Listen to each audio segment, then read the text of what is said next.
안녕하세요. 대치동 빅마우스입니다. 제가 지금 학원별로 전략 설명의 영상을 보고 있는데요. 이게 지금 처음 보는 친구들한테는 영상 길이도 길고 내용도 이해하기가 굉장히 어려울 것 같아서 제가 이걸 요약해서 여러분들이 잘 이해할 수 있도록 정리를 해드리겠습니다. 한번 가봅시다. 일단 지금 처음으로 말씀드리고 싶은 내용은 여러분들께서 공통 영역을 잘 보면 유리할 거라는 거예요. 올해 입시에서. 무슨 말이냐면 지금 공통 선택이 나눠져 있는 게 국어하고 수학이죠. 지금 국어에서 예를 들어보면 만약에 이제 점수가 85점인 A, B라는 친구가 각각 있다고 해봅시다. 그럴 때 A는 공통 영역이 70점이고 선택 영역이 15점이에요. B는 공통 영역이 60점이고 선택 영역이 25점이에요. 편의상 이렇게 해봅시다. 이랬을 경우에 공통 영역이 높은 친구들의 표준 점수가 상대적으로 높을 거라는 얘기입니다. 그래서 혹시나 선택 영역에서 실수를 좀 한 친구들이 있다면 그래도 조금 마음의 부담을 짐을 좀 내려놓으실 수 있지 않을까 생각을 하고 있고요. 그 다음에 이제 두 번째 포인트는 문이과 교차 지원에 지각 변동이 좀 있을 거라는 얘기입니다. 올해 수학이 굉장히 어려웠죠. 수학이 어려웠고 현재 통계를 보니까 미적분을 선택한 친구들의 표준 점수가 굉장히 높다고 나와 있습니다. 그 말은 만약에 이제 문과 친구가 이과로 교차 지원을 하게 될 경우에는 상당히 불리할 거란 얘기입니다. 반대로 이과 친구가 문과로 교차 지원을 할 경우에는 굉장히 유리하다라는 얘기입니다. 그래서 혹시나 좀 수학은 잘 봤는데 다른 과목이 조금 부족한 이과 친구들은 문과로의 교차 지원을 고려해 볼 만하다는 얘기죠. 자, 그 다음에 올해 이제 수능에 2022 수능에는 변수가 굉장히 많아요. 그래서 지금 수시에 지원해 놓은 친구들은 수시에 좀 최선을 다하셔가지고 합격하실 필요가 있다. 열심히 한번 해보시라는 얘기입니다.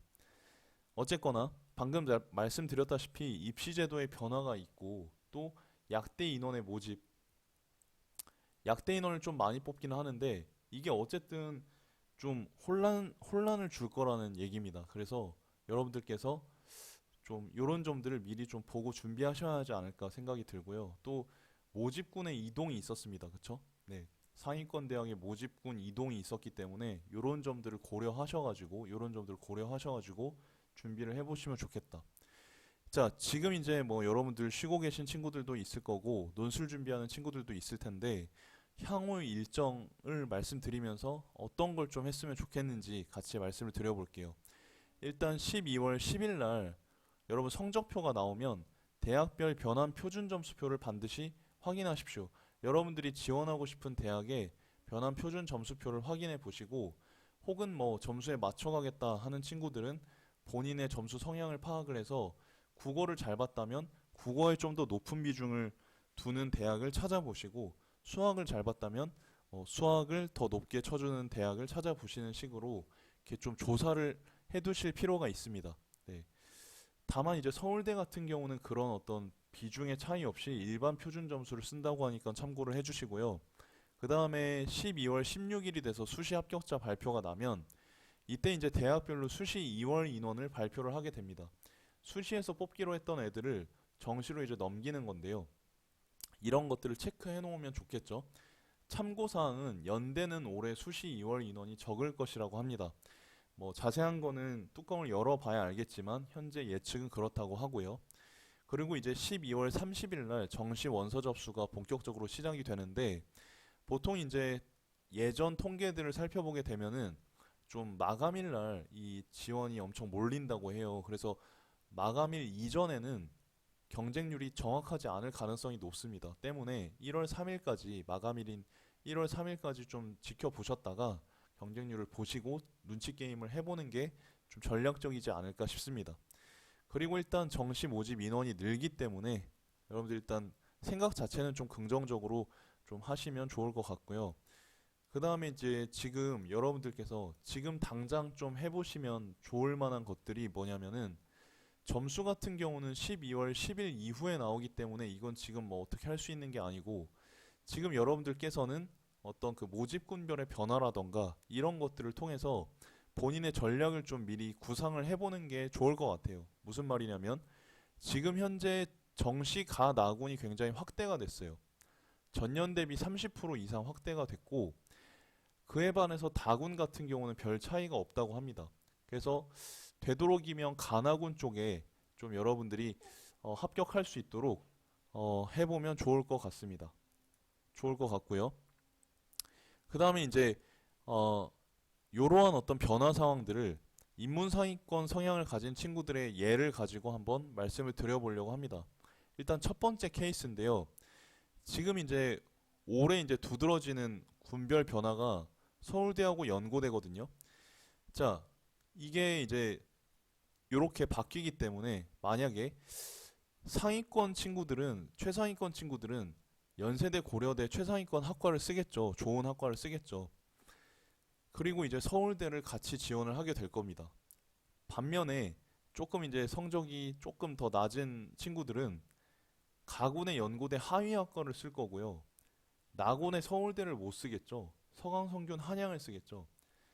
그러니까 무슨 얘기냐면 이런 식으로 뭔가 한 칸 한 칸씩 밀려가다 보면 밑에 그 중하위권 학과로도 나비 효과가 이렇게 쭉 파급 효과를 미칠 거란 점이에요. 그래서 여러분들께서 이러한 어떤 상황을 예상을 하시고 여러분들께서도 좀 본인 학과에 맞춰서 생각을 해보실 필요가 있지 않을까 생각을 합니다. 그 모집군의 특징이 정말 가장 중요할 것 같습니다. 올해 입시에 있어서는. 그래서 본인이 이제 지원하고 싶은 학과나 학교에 모집군이 바뀌는 경우에 미리 조사를 해보시고 전략을 짜두셔야 합니다. 자, 예를 한번 들어보겠습니다. 연세대 경제학과 같은 경우는 보통 이제 충원율이 좀 높은 학과인데 이때 충원율이라는 건 뭐냐면 추가 합격 비율입니다. 그래서 뭐 10명을 뽑는데 충원율이 100%다 그러면 추가로 10명을 더 뽑는다는 거예요. 그러니까 조금 점수대가 떨어지더라도 지원해볼 만 하겠죠. 왜냐하면 추가 합격률이 높으니까. 그럼 왜 추가 합격률이 높을 것이냐? 보시면 일단 연세대 경제학과 같은 경우는 예를 쓴 친구들은 서울대를 같이 지원했어요. 서울대를. 근데 서울대가 다 붙었어. 그러면 어디로 갑니까? 서울대로 가죠. 그래서 펑크가 나니까 추가 합격을 많이 하는 거예요. 그러니까 연세대 경제 최상위권 학과에 지원하는 친구들은 서울대에 교차하는 경우가 많다. 교차 지원하는 경우가 많다. 그런데 그에 반해서 연세대 불문학과 같은 경우는 충원율이 거의 없어요. 왜죠? 연세대가 제일 좋은 학교일 거 아니야. 이 친구들의 경우에는. 나는 어떤 일이 있어서든지 연세대에 가겠다 해서 불어불문학과에 넣은 경우가 많다 보니까 추가 합격이 없는 거예요.